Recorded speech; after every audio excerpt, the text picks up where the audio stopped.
today's episode, I am solo and wanted to share some things I've been reflecting on the past week or so. We are actually 12 days into the new year, which for me is always a very exciting time as I set up my new full focus planner, get all my goals ready to go. No New Year's resolutions here, just goals, smarter goals to be exact.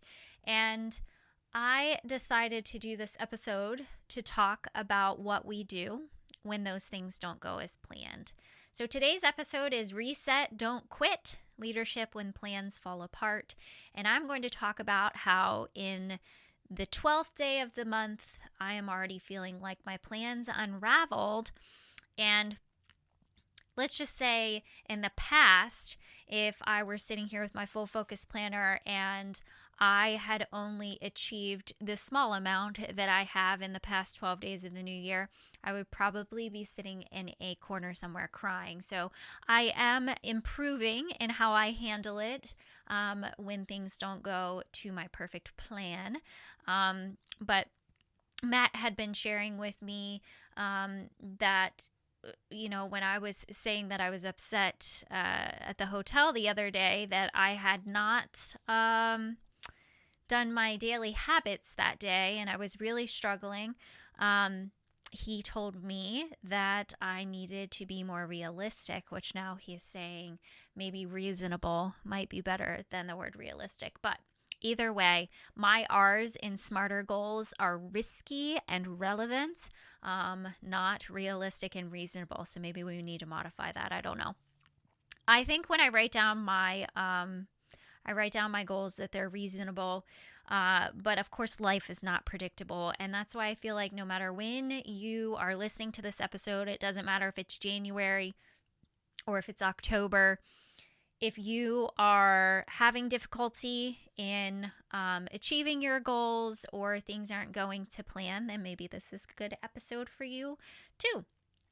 I know that this is something that many of us experience, so I thought it was worth reflecting on a little bit and kind of sharing because I know everybody thinks of me as having my planner all perfectly filled out and having everything together every day. And yes, I try really hard to do that. There are things that come up that prevent me from doing it.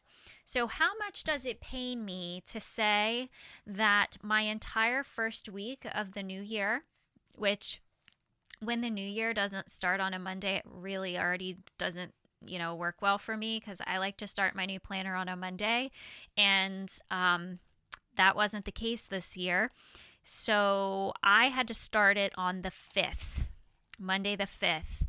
And let me just tell you that there is nothing written on Monday the 5th, Tuesday the 6th, Wednesday the 7th, Thursday the 8th, Friday the 9th. Are you getting me here? Until Saturday the 10th, I had not written anything in my planner on my daily pages, though I have all of these amazing goals. I had everything mapped out, all of my daily rituals, my morning ritual, evening ritual, all these new habits I was going to have in place, and really great intentions. And it didn't happen for me. So let me explain that a little bit. Let's see. Right before we were supposed to head out of town, literally we were supposed to head to Texas the next morning, our cat, Milo, got really sick. Well, Milo is newer to us. I'm not sure that I've even mentioned him on an episode or not, but he just walked into our house about maybe 8 weeks ago at this point, and I decided to keep him. And that's a whole story in itself. But he's been fine. He's been healthy. And then all of the sudden, not. Right before we were about to leave for a week to be on site with clients in Texas. And so I knew that despite it just, feeling like it's just a little vomit, after going on for like a good 12 hours or so, I consulted my friend who is a vet tech, and she told me that I should probably go get him checked out. So I knew that I had a bunch of work to do, and the plan was not to be going to the emergency vet. but I left for the emergency vet and I sat there in the little room with Milo for 9 hours. And if you don't know me well, you might not know that I require a lot of sleep, like 8 to 9 hours to really even function.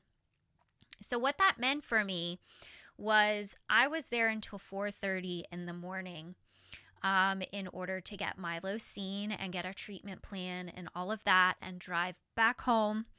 And I had to be back up at 6:30 to have a regular day of appointments, pack my stuff, and fly to Texas. That was not easy for me. That was really challenging. I actually do not know how my body tolerated that. But as you can imagine, I tried to use my time wisely. While sitting in that little room for 9 hours, I came prepared with a planner and with my computer and everything I needed but water, apparently. And I was so efficient until my brain was not functioning anymore until about like 3 in the morning, and then I had to kind of stop. But despite getting all that done, still not enough, still exhausted.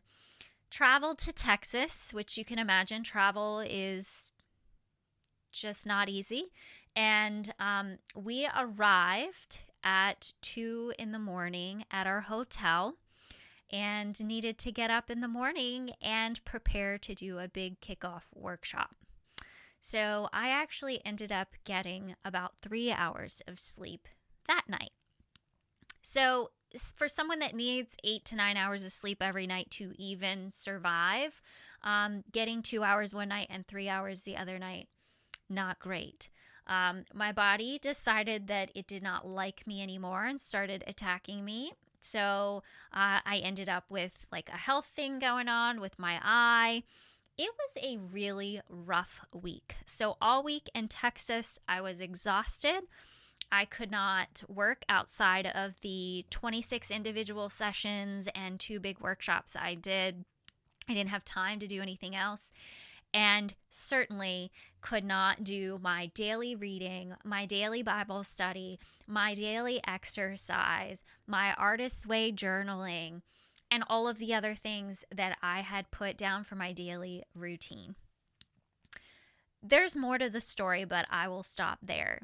So it has been a lot since the start of the year and been very frustrating for me.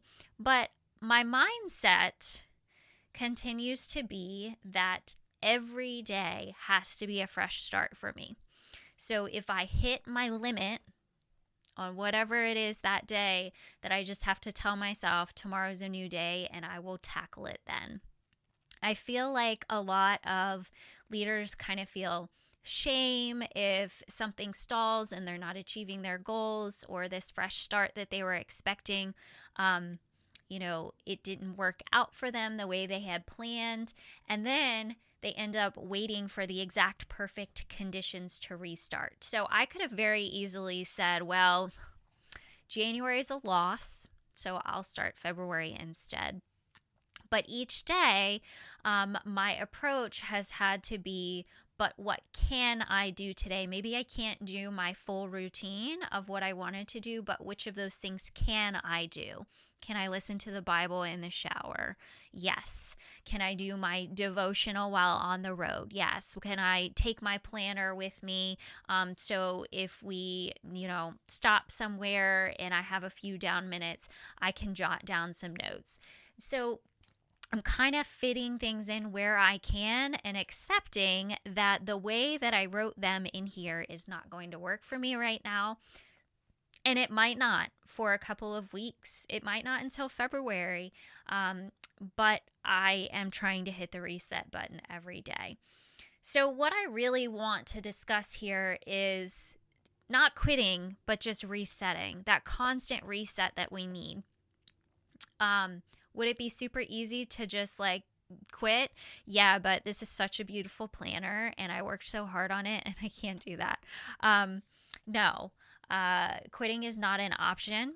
It is reset. It is, considering instead of all or nothing thinking, what can I achieve? What supports do I have that can help me get there? I have to say, like, Jocelyn's been awesome. She jumped in to help me. Matt has jumped in to help me even more than he usually does. And everybody is great. But I'm looking more at where are my resources and how can I better use them than maybe I would have otherwise. So being able to reset is kind of like a skill set if you think about it. So rather than just saying I blew it and giving up and being mad at myself for something that was outside of my control, I've been thinking about how I am still responsible for what happens next. And what happens next doesn't have to be a bad thing. And that's why I thought it was worth bringing up in this episode today. So a lot of times I like to ask my clients or just reflect on in general for myself what is within my control. It's funny because, everybody around me thinks I have control issues, but I mean, when it comes down to it, there are some things within my control and decisions I can make to try and get myself back kind of on my plan here. But there's a lot outside of my control. So I'm doing the best with what I have, where I am, and I'm trying to be reasonable or realistic about what is next for me. And so, how can you apply this? If that's happening for you, maybe consider shortening the timeline, and considering, if you need to do something with a certain amount of frequency, can I do a little less of that to start with? What would it look like to reduce the scope of what I'm looking at doing this week or this month? How can I adjust and kind of get momentum again through just some small daily actions? And that is always helpful for me. If I can just zoom in to one meaningful action that helps me to feel like I've moved forward, then I do feel like I've started to gain some momentum. Is there something from my list that I can release or pause? I've already kind of told myself the artist's way thing that I wanted to do. Maybe that doesn't start until my next travel. We're going to Missouri next week, and we're going to, be out of town a lot this year. Maybe when I am traveling, I don't do the artist's way and I do it when I'm at home, or vice versa. Maybe it doesn't have to be the all or nothing. I can release some things, pause some things, adjust accordingly. And I encourage you to do the same. So I think that the skill set of hitting the reset button, practicing some resilience and bouncing back and really leaning into the people around you, considering what you can control, changing the scope of what you're doing, and choosing truly meaningful actions that can help you feel some success.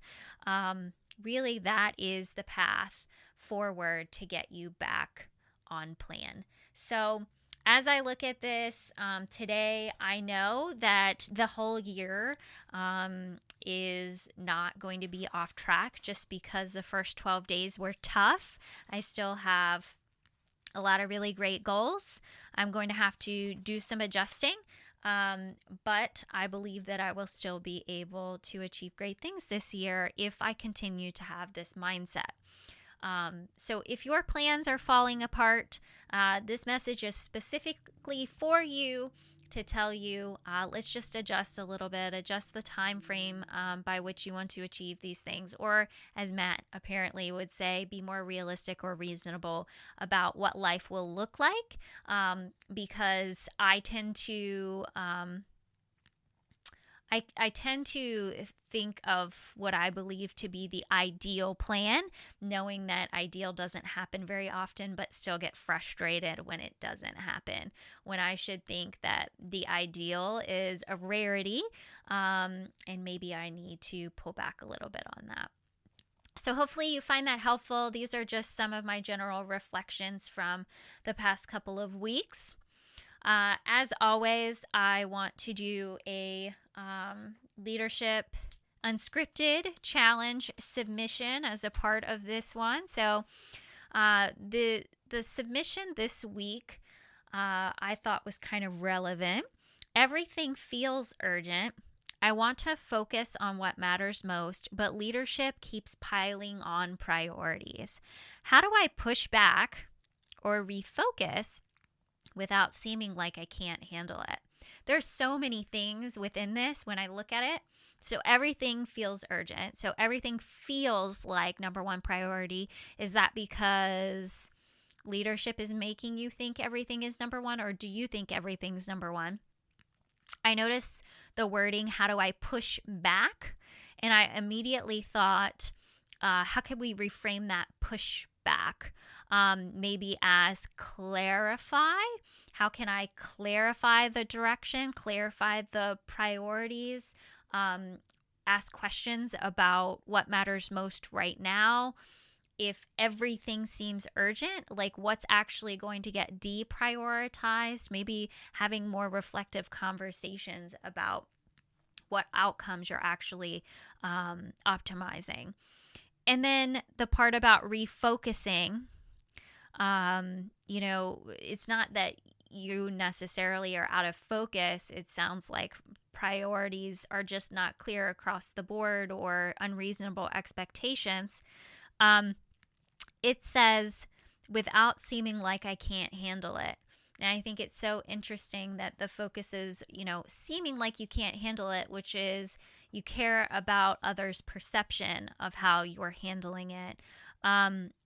So I think focus less on whether others think you can handle it. And it goes back to exactly what I'm sharing in this.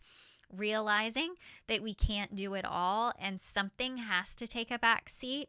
So really clarifying understanding of what leadership's true priorities are, rather than pushing back. Don't resist, clarify direction, and maybe ask them to help you understand what success looks like right now, and what they are willing to move back in order to move up the things that they're sharing with you, with less of a focus on whether or not someone thinks you can handle it, and you being realistic about what you can handle and kind of setting those boundaries and being able to say, these things can happen now. These things are important, but I need to be more flexible. I can't get to them yet. And then some things might just be noise. Sometimes I feel like volume makes us feel like something's a priority, but that's not always the case. So everything loud is not important. So maybe sorting through things more strategically. So hopefully everything won't feel urgent and you can get some clarification on that. And that was helpful moving forward. I want to go ahead and close out with a branching out challenge. For the branching out challenge, it's a very obvious one this week. It is to be reasonable or realistic with the expectations of yourself and commit to hitting the reset button each day, each minute, even each hour. Sometimes my mom and I will text back and forth during the day, and every time I've had a meeting or achieved a certain task, it might sound silly, but it's like, okay, well, I've moved one step closer to achieving all these things today. It feels like progress, and I can hit the reset button after each of those things and give myself a fresh start. Or even before recording this episode, it's late in the day, I'm tired. I did a workshop today. I've already recorded another podcast episode. I've had all this stuff today. I had to hit the reset button before recording this episode because I didn't think I had it in me. So I encourage you to try the same and let me know how it goes. As always, I want to hear your feedback. You can shoot us an email at info@branchingoutpodcast.com. And if you are interested in being a guest on the podcast, you can submit a guest application through the branchingoutpodcast.com website. There is an application on there. I'm just going to quickly highlight for my leadership in the wild this week, I am going to highlight Matt because he is that reminder of what is realistic or reasonable, and I need to hear that sometimes. So As I've shared with you guys before, I'm very vulnerable about this. I still struggle with some of the things that we're talking about, and that's why I bring them up so I can continue reflecting. And some of these topics come from comments he's made to me about observations of what I'm doing, how I'm approaching things. So thank you, Matt, for being that reminder and helping me to hit the reset button. I appreciate it.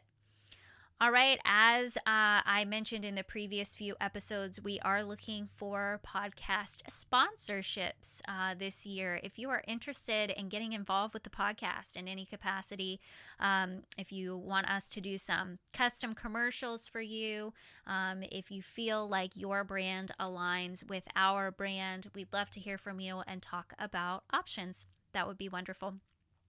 Well, enjoy the rest of this day, this week, this month, and this year. I hope that you are able to reach those goals that you set for yourself. And until next time, keep branching out.